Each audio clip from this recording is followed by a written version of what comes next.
Boa noite, queridos irmãos. Boa noite então a todos que estão nos acompanhando mais uma vez nesse culto de adoração ao Senhor. Quero convidar você hoje a refletir comigo sobre o tema de relacionamentos restauradores. Relacionamentos restauradores. Quero começar fazendo algumas perguntas.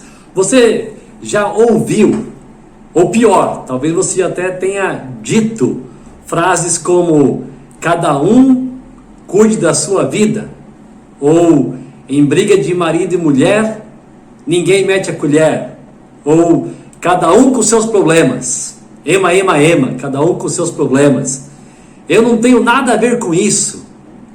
São frases que infelizmente manifestam individualismo, manifestam desinteresse pelo próximo, demonstram relacionamentos superficiais. Mas será que a cultura bíblica é assim também? Será que na vida cristã essas frases fazem sentido? Será que essas frases devem ser realidade? A resposta é bem clara que não, com toda certeza não. Jesus, ele ensinou uma outra realidade para os relacionamentos interpessoais. E nós precisamos seguir os ensinamentos do Senhor Jesus para que tenhamos relacionamentos saudáveis. Vamos então ler uma passagem em Mateus capítulo 18. Quero convidar você então a ler Mateus 18 comigo. Nós vamos focar aqui especialmente nos versículos 15 a 19, mas vamos começar a ler um pouquinho antes. Vamos começar lendo no versículo 10. Vamos lembrar aqui da parábola da ovelha perdida e vamos ter em mente o tema relacionamentos restauradores. Vamos observar então o que diz esse texto. Mateus capítulo 18, versículo 10. Começando então com a parábola da ovelha perdida. Cuidado, para não desprezarem nenhum só destes pequeninos, pois eu lhes digo que os anjos deles nos céus estão sempre vendo a face de meu Pai Celeste. O Filho do Homem veio para salvar o que se havia perdido. O que acham vocês? Se alguém possui 100 ovelhas e uma delas se perde, não deixará as 99 nos montes, indo procurar a que se perdeu? E se conseguir encontrá-la, garanto-lhes que ele ficará mais contente com aquela ovelha do que com as 99 que não se perderam. Da mesma forma, o Pai de vocês, que está nos céus, não quer que nenhum destes pequeninos se perca. Versículo 15. Se o seu irmão pecar contra você, vá e a sós com ele, mostre-lhe o erro.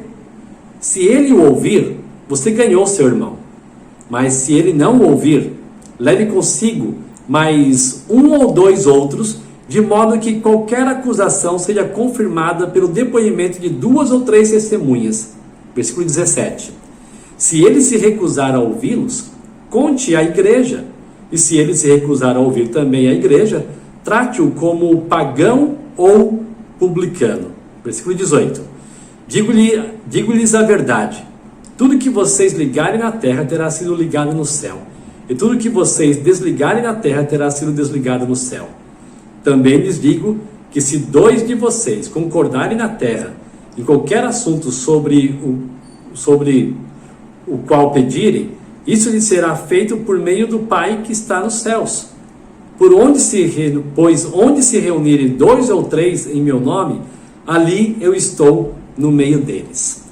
Mateus 18, de 15 a 20, especialmente será então o nosso texto para essa noite.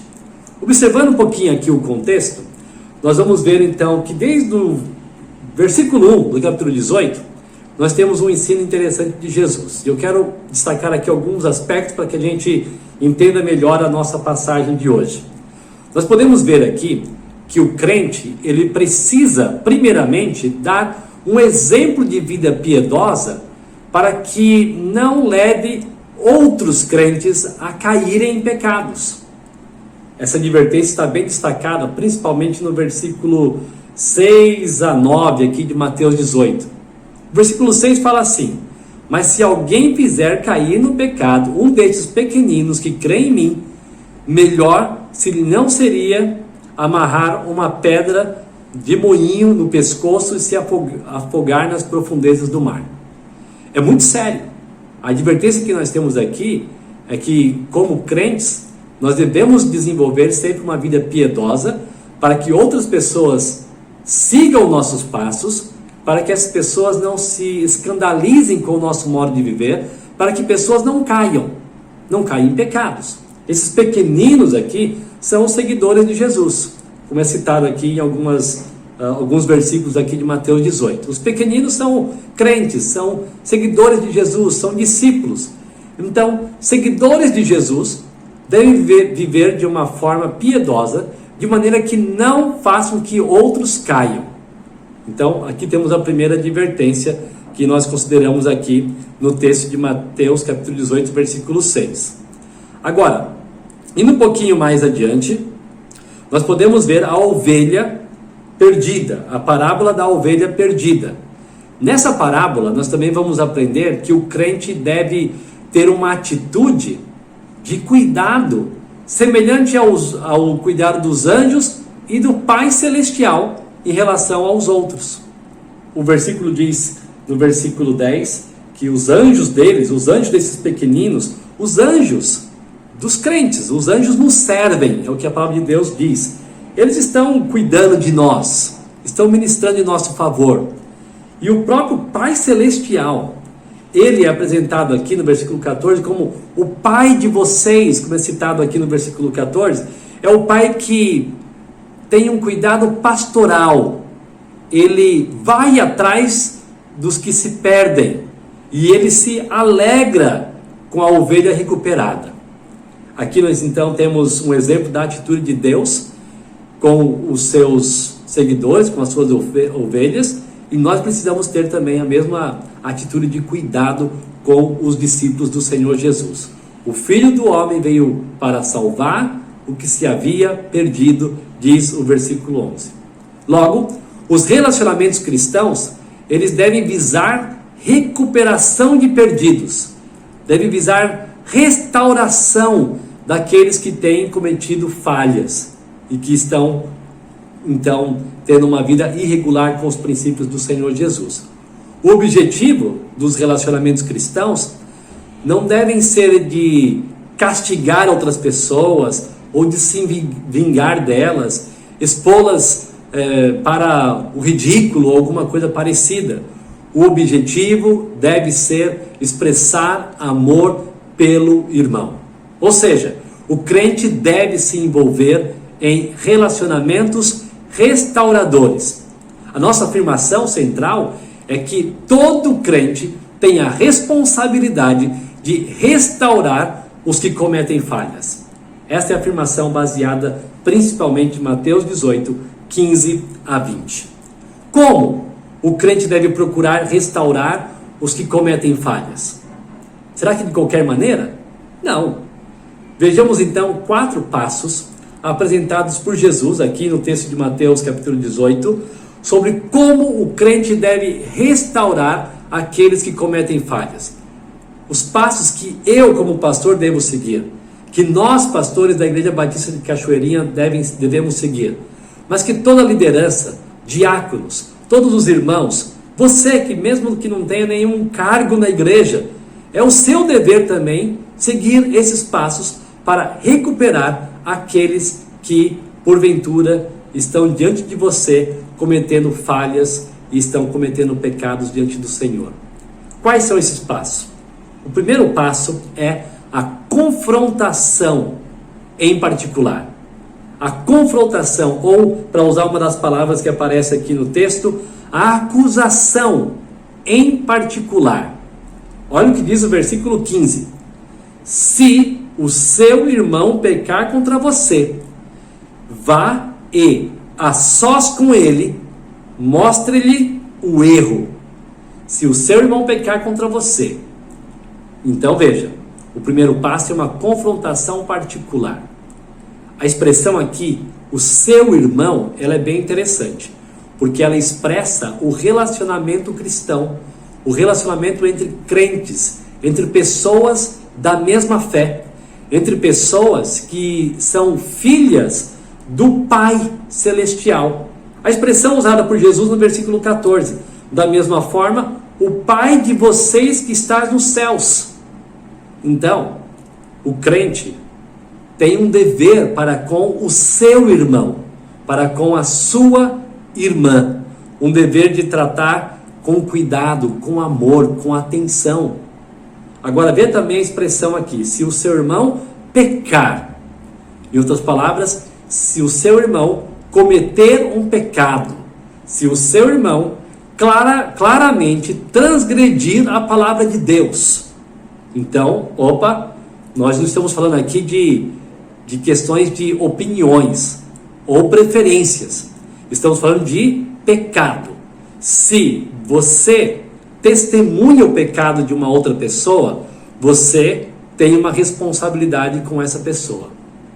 Eu vou explicar isso um pouquinho mais à frente, mas note ainda o início do versículo 15. Se o seu irmão pecar contra você, ou seja, você foi a pessoa ofendida, você testemunhou o pecado cometido contra o corpo de Cristo.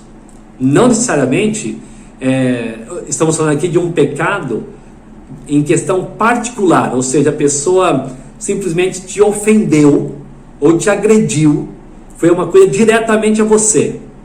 Isso envolve, claro, mas também podemos considerar aqui o pecado que foi cometido não necessariamente contra você, mas você testemunhou, e foi um pecado então contra o corpo de Cristo. Por exemplo, para ficar isso bem claro, você deve tomar esse passo inicial quando alguém levanta a voz contra você, te ofende, é irado contra você, ela faz um pecado diretamente. Sim, claro. Mas também cabe a você assumir a responsabilidade por aquele irmão que pecou diante dos seus olhos.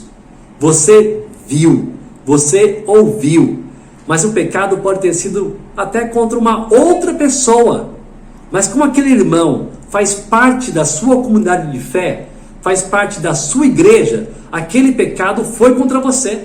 Você faz parte do corpo que ele faz parte. Então você viu, por exemplo, a atitude de um homem agressivamente maltratando a esposa dele. O pecado não foi contra você? Foi contra você. Você testemunhou esse pecado. Então, essa primeira parte do versículo 15 já nos traz todas essas informações interessantes. Se o seu irmão, que você tem responsabilidade com ele, pecar contra você, você então tem que se preocupar aqui com esse primeiro passo da confrontação. Você tem que desenvolver esse relacionamento restaurador. Agora o versículo ainda continua dizendo: vá e a sós com ele, mostre-lhe o erro. Quem deve ir então? Aquele que ouviu, aquele que viu, aquele que foi testemunha da ofensa. Mas foi contra outra pessoa, não foi comigo. Já expliquei, você testemunhou. Então quem é que tem que ir confrontar aquela pessoa?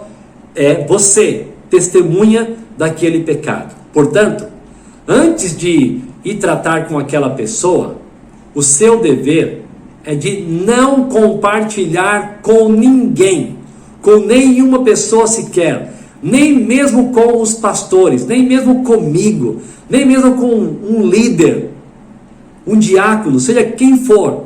Você não deve compartilhar um pecado que você foi testemunha antes de ir tratar com aquela pessoa em particular. Pois falar de alguém, falar de uma outra pessoa, mesmo que seja uma fala sobre um fato, uma verdade, ainda assim é uma fofoca. Ainda assim é uma maledicência. E a palavra de Deus nos adverte a abandonarmos a maledicência. Por exemplo, livrem-se, pois, de toda maldade e de todo engano, hipocrisia, inveja e toda espécie de maledicência. É o que Pedro escreveu em 1 Pedro capítulo 2, versículo 1. E também Paulo escreveu aos Colossenses: abandonem todas essas coisas: ira, indignação, maldade, maledicência e linguagem indecente no falar, em Colossenses 3:8. A exceção seria para buscar ajuda para você saber fazer aquela confrontação particular. Aí eu fui testemunha, eu vi um pecado contra mim. Então, você não sabe fazer a abordagem? Quer uma ajuda? Ok, então como igreja nós vamos te ajudar. Como pastor, eu posso te ajudar. Como pastores, podemos te ajudar. Mas você foi testemunha do pecado. Logo, é você que deve tratar em particular. E outra, só com essas primeiras palavras do versículo 15, nós não podemos achar que pecado se trata falando para alguém, para essa pessoa ir lá tratar. Por exemplo, eu como pastor, eu nunca vou de alguém dizendo assim: olha, eu fiquei sabendo, alguém me disse, eu preciso saber se isso é verdade. De forma nenhuma. Por quê? A pessoa que foi testemunha do pecado, ela tem que assumir a responsabilidade de afirmar, de confirmar o que a pessoa fez. Então às vezes aparece gente dizendo assim: pastor, eu vou te contar uma coisa, mas não conta para ninguém. Opa, não me fale coisas assim. Eu não quero nem ouvir algo desse tipo. Você foi testemunha e você tem uma responsabilidade de confrontar o pecador. Ou fique em silêncio, o que seria uma omissão, temor de homens. Mas você quer ajuda para tratar? Então, vamos te ajudar. Mas ore também. Ore para que Deus te use para ajudar aquele irmão ou aquela irmã a se recuperar da falha cometida. Então, se você precisa de ajuda para confrontar alguém, você precisa de ajuda para fazer a abordagem, você precisa de uma instrução de uma pessoa mais madura, então busque sim ajuda de uma pessoa com mais condições de te ajudar, com mais conhecimento bíblico, com mais experiência, uma ajuda pastoral. Agora, você vai mostrar o quê? Olha o que diz o versículo. Vá a sós com ele e mostre-lhe o erro. O que você deve mostrar então? O erro. Você tem que mostrar o quê? O pecado. Você não vai mostrar as preferências que você tem e que são divergentes das preferências dele ou dela. Você não vai discutir opiniões. Você não vai discutir aquilo que a palavra de Deus não chama de pecado. Por exemplo, cortes de cabelo. Olha, eu posso falar que existem cortes de cabelos que ficam melhores para algumas pessoas, para homens, por exemplo, né? E, por exemplo, como uma ilustração. Mas se alguém corta o cabelo fazendo um detalhe, faz uma marca no cabelo, deixa o cabelo moicano, olha, isso aí é preferência da pessoa. Nós não temos como dizer que aquilo é um pecado. Então você não pode discutir aquelas coisas que são preferências. Você só pode discutir aquilo que é uma transgressão clara e direta da palavra de Deus. Você não vai discutir então aquilo que a palavra de Deus não chama de pecado. Eu quero ser agora bem direto aqui, que eu acho que ajuda a gente a entender o texto. Eu vi tal irmã usando uma calça e indo para o culto na igreja. Como é que eu vou discutir isso? Isso é pecado? Isso é uma questão de preferência. Aquela igreja está todinha em pecado, porque lá eles tocam um instrumento tal, eles tocam a bateria. Não tem como dizer que isso é pecado. São questões de preferências e opiniões. Agora, você deve ter entendido bem. Você é a pessoa responsável em dar o primeiro passo para restaurar pessoas que cometeram suas falhas. Você vai no particular e você mostra claramente qual foi o pecado. Você não vai discutir opiniões, como Paulo tratou lá em Romanos 14. Alguns querem guardar alguns dias, outros querem comer só certos tipos de alimento. Paulo vai explicar isso lá em Romanos 14, que nada disso faz sentido para dividir o corpo de Cristo. Mas você vai sim expor um pecado claro. O que é um pecado claro? Existem vários pecados alistados nas Escrituras. Mas deixe-me dar 2 trechos bíblicos que citam vários pecados. Gálatas capítulo 5, quando fala das obras da carne: imoralidade sexual, impureza, libertinagem, idolatria, feitiçaria, ódio, discórdia, ciúmes, ira, egoísmo, dissensões, facções, inveja, embriaguez, orgias. São pecados claros. Ou também Efésios 4:31, amargura, indignação, ira, gritaria, calúnia, maldade. Isso é pecado, claro. Então, quando você vai abordar alguém, você tem que saber qual foi o pecado que aquela pessoa cometeu, qual foi a transgressão das Escrituras. Como você vai mostrar o erro? Você deve mostrar o erro com mansidão, porque não adianta chegar na pessoa com toda a raiva, com toda a indignação, com ira, com gritaria. Você vai tentar resolver um pecado e cometendo o pecado. Essa não é a forma. Então, mostre o erro com mansidão. É o que nós podemos ver lá em Gálatas 6:1, que diz assim: irmãos, se alguém for surpreendido em algum pecado, vocês que são espirituais, vocês que estão cheios do Espírito, deverão restaurá-lo, corrigi-lo, trazer de volta ao funcionamento cristão. Como? Com mansidão. E cuide-se, porém, cada um para que também não seja tentado. Gálatas 6:1. Restaure, mas com mansidão. Você vai perder totalmente a razão se você for advertir um irmão que tenha cometido um pecado, uma irmã que tenha cometido um pecado, e você vai até ele ou até ela com raiva, com gritaria. Por quê? Porque você está desobedecendo a palavra de Deus, que diz assim também lá em 2 Timóteo 2:24: ao servo do Senhor não convém brigar, não convém entrar em contendas, mas sim ser amável para com todos. E eu destaco aqui que todos inclui inclusive os que estão em falhas, os que precisam de restauração. Então, sejam amáveis para com todos, aptos para ensinar, pacientes. Deve corrigir com mansidão. O servo do Senhor deve corrigir com mansidão os que lhe opõem, na esperança de que Deus lhe conceda o arrependimento, levando-os ao conhecimento da verdade. Irmãos, nós devemos entender que somos simplesmente instrumentos do Senhor para a restauração daqueles que estão em falha. Nós não somos os responsáveis finais, somos instrumentos. Quem leva uma pessoa ao arrependimento é o próprio Senhor, pela atuação do Espírito Santo, por meio da ministração da palavra. Mas isso não quer dizer que eu e você não tenhamos responsabilidade. Temos a responsabilidade de advertir, de mostrar, de chamar com mansidão.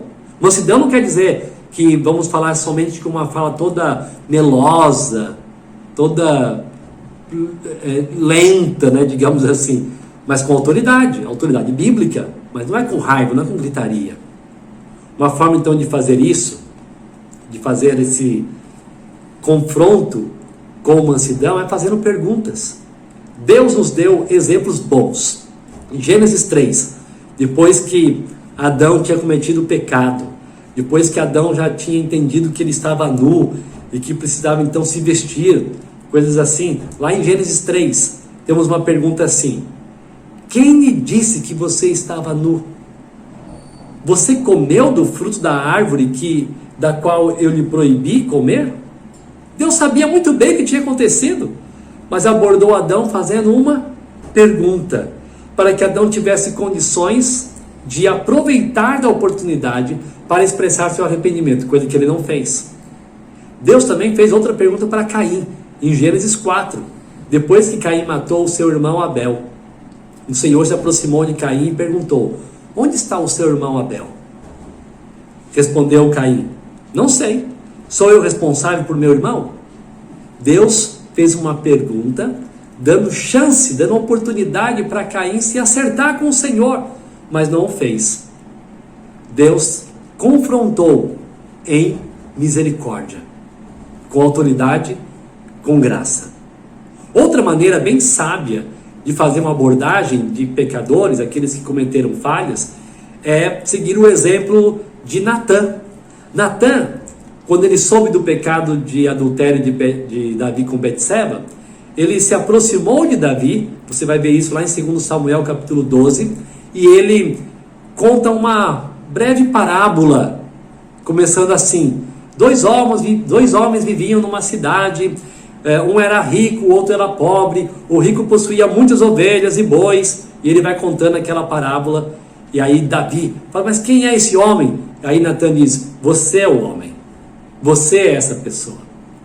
Natã foi muito sábio de fazer a abordagem de Davi, uma vez que ele tinha cometido aquele pecado. E a própria história de Davi com Natã ali nos mostra que qualquer pessoa pode cair num pecado. Somos pecadores. Davi, o homem segundo o coração de Deus, que se arrependeu verdadeiramente, cometeu pecados como de adultério, como de assassinato indireto de Urias. Ele era o rei de Israel, cometeu um pecado sério, mas se arrependeu. Da mesma maneira, Pedro, o principal apóstolo naquele começo da era cristã, da igreja cristã, ele teve de ser confrontado face a face por Paulo. Paulo ainda não era o grande apóstolo Paulo naquela ocasião, conforme registrado em Gálatas capítulo 2. Mas Paulo vai até Pedro e confronta a atitude de Pedro face a face, porque Pedro estava agindo de uma maneira com os judeus e de outra maneira com os gentios. Ele estava vivendo em hipocrisia. Paulo foi até ele e fez a confrontação. Pedro também tinha que crescer. Davi tinha que ser corrigido. Eu e você não estamos livres de oportunidade de sermos corrigidos. Não peque tentando recuperar alguém do pecado cometido. Não perca a razão agindo de forma errada. Duas possibilidades você terá depois que, ou melhor, duas coisas vão acontecer depois que você dá esse primeiro passo de confrontar em particular. Uma, versículo 15 continua: se ele o ouvir, você ganhou o seu irmão. Se você falou e ele se arrependeu, seu irmão, sua irmã, acabou, está resolvido. Ninguém mais precisa saber de mais nada. Você ganhou o seu irmão, você recuperou o seu irmão, você expressou amor a ele, pois o Senhor disciplina quem ama, assim como o pai faz ao filho de quem deseja bem. Provérbios 3:12. O amor é demonstrado assim, por disciplina, por correção. Você ganhou o seu irmão, ponto final. Ninguém precisa saber. Ele se arrependeu, acabou. Ah, mas um assunto muito sério. Acabou. Você ganhou o seu irmão. Ele se arrependeu, ele pediu perdão a você. Ele admitiu a culpa. Pronto. O acompanhe para que ele possa dar passos de genuína mudança. Verifique se ele está andando bem nessa etapa da sua vida e coisas assim, mas ninguém mais precisa saber. Agora, e se ele não ouvir? Que é a segunda possibilidade depois da sua confrontação em particular. Versículo 16. Mas, se ele não o ouvir, leve consigo mais um ou dois outros, de modo que qualquer acusação seja confirmada pelo depoimento de 2 ou 3 testemunhas. Versículo 16, então. Então, se ele não o ouvir, se ele não te ouvir, você vai para o segundo passo. Os passos aqui já mostram que a confrontação, ela deve acontecer como um processo cauteloso, sem pressa e regado de oração. Se você vai até aquela pessoa para confrontá-la e ela não admitiu o pecado, ore mais. Ore para que o Senhor convença aquela pessoa. Tenha calma. Você tem que confrontar primeiro em particular. E aqui no texto nós não temos revelado pelo nosso Deus o tempo de intervalo do primeiro passo para o segundo passo, para o terceiro passo, para o quarto passo. Não temos. Então você não precisa se preocupar assim, eu vou confrontar agora de manhã, porque daí à tarde já vou para o segundo passo, à noite já estou no terceiro passo. Não, tenha calma. Vá em particular, converse com aquela pessoa, ore bastante, seja bem cuidadoso. Verifique se você tem os fatos, se você tem os textos bíblicos que são importantes para aquele convencimento. E depois de um tempo, quanto tempo? Seja prudente, sabe? Peça a Deus discernimento. Vá até aquela pessoa, agora acompanhado de testemunhas. Esse é o segundo passo. Mas antes de pensar no segundo passo, exatamente, algumas aplicações que nós podemos tirar aqui. Importe-se com o seu irmão. Expresse ao seu irmão amor, corrigindo-o com mansidão. Não seja motivado por nada mais do que amor genuíno para corrigir seu irmão. Também ame a correção, porque você pode estar do outro lado. Alguém pode estar chegando até você para te corrigir. Ame uma igreja que te corrija, que é tão raro nos dias de hoje, que são tão raras nos dias de hoje. Todo o que ama a disciplina ama o conhecimento, mas aquele que odeia a repreensão é tolo. Provérbios 12:1.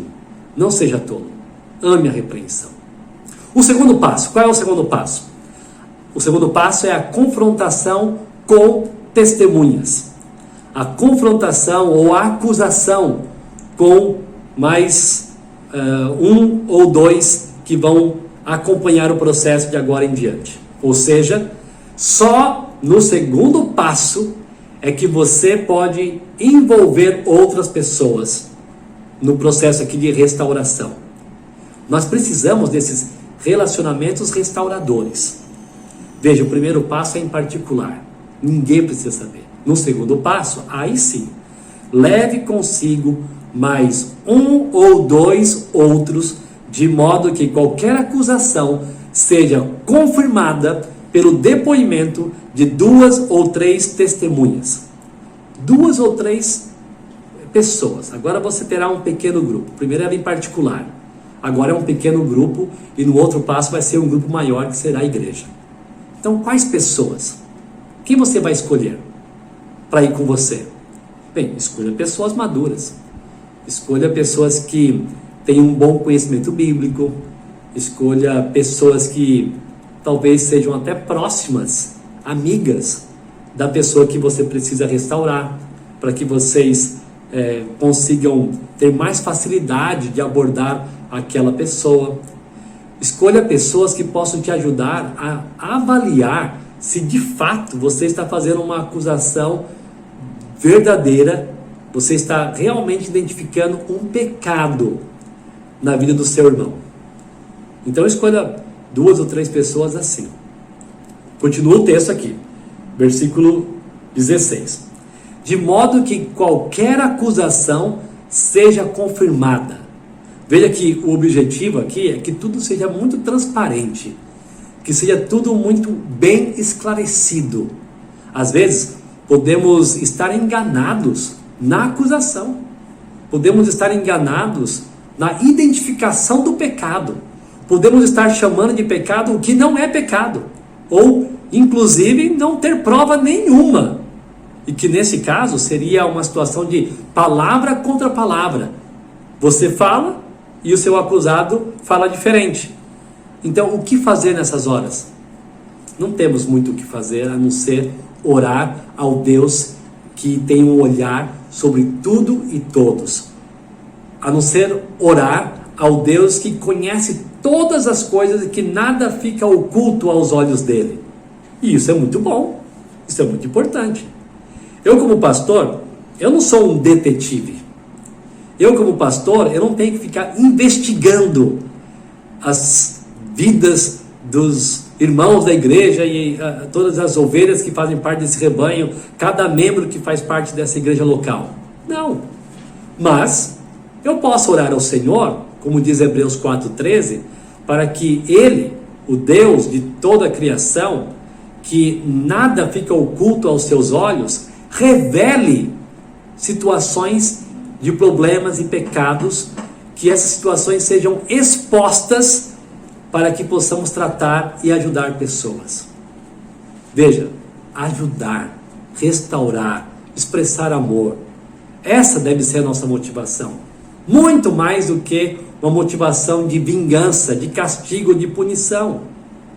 O procedimento aqui, enfatizado no versículo 16, é seguir um princípio, é o procedimento de confirmar um princípio de Deuteronômio 19:15.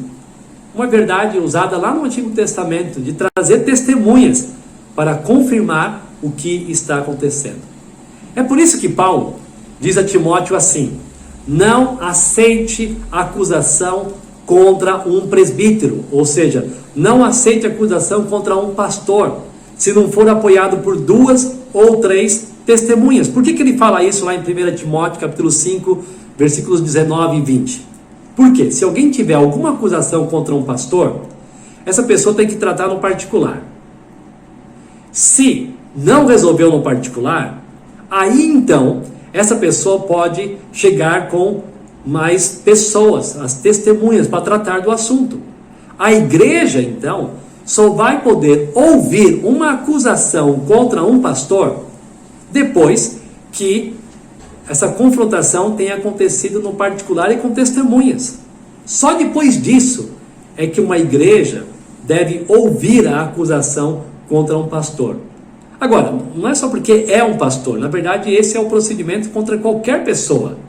A igreja não deve ficar sabendo de assuntos que ainda não foram tratados nos passos 1 e 2. Confrontação em particular, confrontação com testemunhas. É isso que o texto está nos ensinando. E há uma coisa bem interessante aqui. Jesus acompanha esse processo. Ele está junto de você, testemunha principal, e de você com os irmãos que agora você selecionou para acompanhá-lo, te acompanhar na confrontação. Exatamente isso que o texto no versículo 20 está ensinando, que muitas vezes é um texto usado bem fora de contexto. Olha o que diz o versículo 20. Pois onde se reunirem 2 ou 3 em meu nome, ali eu estou no meio deles. Esse versículo não é para ser usado naquelas reuniões com pouca gente, sabe? Ah, tem pouca gente hoje aqui, é uma reunião de oração. Ah, é um grupinho pequeno. Olha, mas aonde há 2 ou 3, o Senhor está no meio deles. Não é isso que o texto está dizendo. O texto está dizendo que o Senhor Jesus acompanha aquele grupo pequeno de testemunhas, de pessoas que estão confrontando um irmão, que estão buscando a restauração deles. Jesus acompanha, Jesus está junto. Então, temos que lembrar que Jesus está no meio do processo de confrontação, quando essa confrontação é feita de acordo com as suas diretrizes. 2 coisas aqui podem acontecer. 2 possibilidades. Como também no primeiro passo, 2 possibilidades. Você ganha o seu irmão ou leva para o segundo passo. Aqui não é diferente. 2 possibilidades. Se ele te ouvir, na verdade, se ele ouvir vocês, que agora temos um pequeno grupo de 2, 3 pessoas, se o ofensor ouve, aceita, confessa, abandona o pecado, acabou. Assunto finalizado, fim do processo. Ninguém mais precisa saber do que aconteceu e de como foi solucionado. Ah, mas eu sou da igreja, eu preciso saber o que aconteceu. Não precisa. Se aquele irmão foi recuperado no meio desse procedimento, se aquela irmã se arrependeu de por ter sido exortada por um pequeno grupo e a evidência do seu arrependimento está claro, acabou o assunto finalizado. Agora, qual é a outra possibilidade? Ele não ouvir esse pequeno grupo. Versículo 17, então, nos faz ir para o terceiro passo. Mas antes de falar do terceiro passo, nunca seja precipitado na acusação contra algum irmão. Ore ao Senhor durante todo o processo para, acima de tudo, conseguir a restauração do faltoso. Não dê ouvidos para acusações para as quais a pessoa não está buscando uma solução. Não ouça. Não caia no pecado de outra pessoa por estar ouvindo algo que você não deveria ouvir. Vamos para o terceiro passo, que é a confrontação com a igreja. Percebe como o número de pessoas vai aumentando nesse processo de confrontação? Começa no particular, parte para um pequeno grupo, parte para um grupo maior. Olha o que diz o versículo 17. Se ele se recusar a ouvi-los, ele recusou a ouvir aquele pequeno grupo, conte à igreja. E se ele se recusar a ouvir também a igreja, trate-o como pagão ou publicano. Conte à igreja. Perceba que a igreja, então, é um grupo de pessoas. Naquela ocasião, nesse texto de Mateus 18, nós não podemos pensar na igreja ainda como uma igreja toda estruturada, como nós conhecemos nos dias de hoje.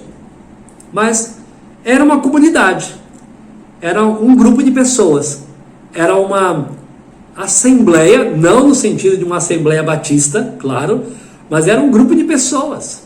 Então esse grupo maior só poderia ficar sabendo desse pecado cometido, que não houve arrependimento, depois das primeiras etapas falharem, não conseguirem restaurar aquela pessoa. Então veja, o que a gente tem que destacar aqui. A igreja não pode saber de assuntos, ou seja, várias pessoas da igreja não devem saber de assuntos que devem primeiramente ser tratados com passo 1, passo 2. Duas possibilidades. Se ele ouvir esse grupo maior, igreja, ou seja, esse grupo que se torna responsável também pela restauração, que eu acho que é um detalhe que muita gente perde aqui, é que da mesma maneira que o em particular foi buscar a restauração, da mesma maneira que aquele com mais 2 ou 3 pessoas foram buscar a restauração, agora também esse grupo maior também vai tentar buscar a restauração do irmão. Nós estamos tentando trazê-lo de volta à fé, nós estamos tentando trazê-lo de volta para o relacionamento com Cristo, nós estamos tentando trazê-lo de volta para o crescimento espiritual. Por isso que nós falamos aqui de relacionamentos restauradores. O objetivo não é só ouvir e dar um veredito final, acabou, está excluído. Não, ainda é ouvir e com mais gente sabendo, mais pessoas devem tentar buscar aquele irmão. Eu não tenho muito relacionamento com ele. Crie um relacionamento agora. Busque-o, procure falar com ele. Somos igreja, precisamos restaurar os que têm se perdido pelo caminho. Se vocês, como igreja, conseguirem fazer com que ele ouça e se arrependa, acabou o assunto. Se nós, como igreja, restauramos um irmão que estava em procedimento pecaminoso, irmão recuperado, fim do processo, caso finalizado. E se ele se recusar a ouvir também a igreja? Versículo 17. Isso vai nos levar ao passo final. E eu quero lembrar aqui do que diz Provérbios 29:1. Quem insiste no erro, depois de muita repreensão, será destruído, sem aviso e irremediavelmente. Quem insiste no erro, depois de tanta repreensão, será destruído. Não vai prosperar, vai ter maiores problemas. Eu sei que o nosso tempo está seguindo aqui, mas é muito importante entendermos todo esse passo aqui, todo esse espaço, todo esse processo para agirmos bem neste assunto que não é tão raro. Todo mundo já ouviu de alguma maneira algum ensino, alguma pregação, alguma aula sobre Mateus 18. Estamos aqui revisando e trazendo alguns detalhes importantes para que nós não nos esqueçamos de como devemos agir como igreja. Quero ir então para o passo final. O passo final é o posicionamento da igreja. O passo final é a concordância da igreja, é uma declaração da igreja. Versículo 17 diz: trate-o como pagão ou publicano. Ou seja, não trate mais como um irmão, não trate como uma pessoa da mesma fé, trate-o como um incrédulo. Agora, isso é tratá-lo como inimigo? Não. Isso é tratá-lo como alguém que deve ser nosso alvo evangelístico. Porque, infelizmente, uma vez que essa pessoa não abandonou o pecado e ainda tem sido rebelde em não considerar as advertências, essa pessoa precisa do Evangelho do Senhor Jesus. Mas ela não fará parte, então, da nossa comunidade de fé. Isso, em termos batistas, em termos de igreja local, seria a exclusão do nosso controle de membros, do nosso hall de membros. Que não tem nada a ver com apagar o nome do livro da vida, não tem nada a ver. É simplesmente a gente entender que aquela pessoa, pela recusa constante das repreensões, não pode ser tratado como um irmão que crê em Jesus, que creia nas Escrituras como nós cremos. Agora, vamos tentar recuperá-lo. A questão aqui é que nós chegamos no passo final. Então, entenda o seguinte: não é o tipo de pecado ou a gravidade do pecado que leva a pessoa a ser excluída da comunidade da fé. Normalmente, a pessoa, ao ser repreendida corretamente, em amor, com mansidão, ela tende a se arrepender em alguma etapa desse processo, ou ela mesma decide se afastar da igreja por não aceitar mais ouvir as repreensões. Raramente, alguém ouve a primeira repreensão, a segunda repreensão do segundo passo, a terceira da igreja e continua assim. Sim, existem casos assim. Mas normalmente quando o processo é bem feito, a pessoa se arrepende. Se não se arrepende, ela mesma já nem quer saber de ouvir as últimas etapas como ouvir a igreja. Ela já vai se afastando porque ela declara a sua rebeldia, ela assume um coração obstinado, e é por essa razão que essa pessoa então é desligada da comunidade da fé. Como diz o texto em 1 João 2,19, João diz assim lá: eles saíram do nosso meio, mas na realidade não eram dos nossos, pois se fossem dos nossos, teriam permanecido conosco. Às vezes isso acontece com igrejas. Pessoas abandonam o relacionamento, mas é porque elas não eram realmente da fé em Cristo como nós achávamos que era. Agora, pode ser que uma pessoa realmente crente chegue a ser excluída ou desligada do hall de membros da comunidade da igreja local? Sim, pode acontecer. Só que mais tarde ela pode se arrepender e ela volta. É por isso que nós temos que orar.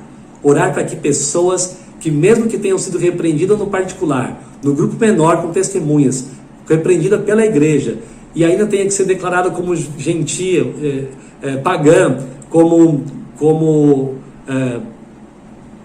publicana, como incrédula, nós temos que orar para que haja arrependimento, para que ela volte aos caminhos do Senhor.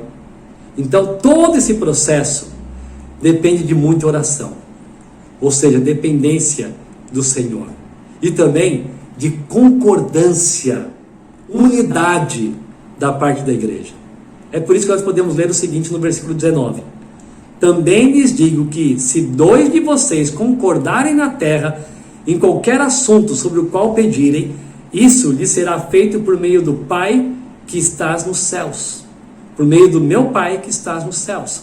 Jesus está instruindo então a igreja, está instruindo aos seguidores, aos discípulos, a dependerem dele, orarem sempre e saberem que se, como igreja, concordaram que aquele irmão está em desobediência e não se arrependeu, o Senhor está com vocês. O Senhor está aprovando todo esse processo. Todo o processo, então, deve ser feito debaixo da oração, da dependência do Senhor. Todo o processo deve ser feito com concordância e unidade. E ao fim, então, a pessoa que não se arrependeu do seu pecado está para sempre perdida? Não, basta se arrepender, como eu acabei de dizer. O arrependimento pode acontecer em qualquer fase do processo, lá na primeira parte, ou na segunda, ou na terceira, ou até mesmo depois de ter sido tratada como pagã, como incrédulo. Essa pessoa ainda pode ser restaurada. Basta confessar o pecado e se arrepender dele. Como diz Provérbios 28:13. Quem esconde os seus pecados não prospera, mas quem os confessa e os abandona, encontra misericórdia. Oremos pelo arrependimento dos faltosos. Oremos para que Deus nos use como restauradores de nossos irmãos. Oremos para que sejamos uma igreja que expressa amor e graça a todos que precisam de ajuda para crescerem espiritualmente. Relacionamentos restauradores. Todo crente tem a responsabilidade de restaurar os que cometem falhas. Como que o crente deve procurar restaurar os que cometem falhas? Vimos 4 passos. A confrontação em particular, a confrontação com testemunhas, a confrontação como igreja e também o posicionamento como igreja. Não devemos ter medo de homens e não repreendermos os que estão vivendo de forma irregular entre nós. Repreender é um ato de amor. Confrontar é uma expressão de obediência ao Senhor. Ele é o Senhor da igreja. Ele instrui como nós devemos agir e nos capacita para agirmos assim. Que Deus nos ajude a praticarmos as Escrituras e ajudarmos os faltosos. E que Deus tenha misericórdia de nós, para que não sejamos os faltosos. Mas se porventura viermos a ser, que Ele use pessoas para nos restaurar. Oremos. Senhor, nós somos gratos pelas instruções da Tua Palavra, para desenvolvermos relacionamentos restauradores. Que nós estejamos prontos para atender a esse chamado, de ajudar irmãos e irmãs a crescerem. E também que nós sejamos sábios para ouvirmos as repreensões daqueles que o Senhor tem colocado ao nosso lado. Que sejamos uma igreja séria, com a disciplina eclesiástica, com a disciplina bíblica, para que acima de tudo o Senhor receba toda a honra e toda a glória, com uma igreja desejosa pelo crescimento espiritual. Pai, se há irmãos que são testemunhas de falhas de outros, que esses irmãos saibam agir com sabedoria, com muito amor, com mansidão. Pai, se há pessoas entre nós vivendo de uma forma que não agrada ao Senhor, fazendo aquilo que ninguém sabe, Senhor, tenha misericórdia dessas pessoas, que primeiramente elas se arrependam.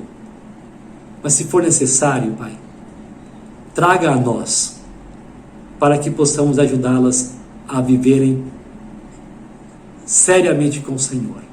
Assim oramos, no nome de Jesus, o Senhor da igreja. Amém.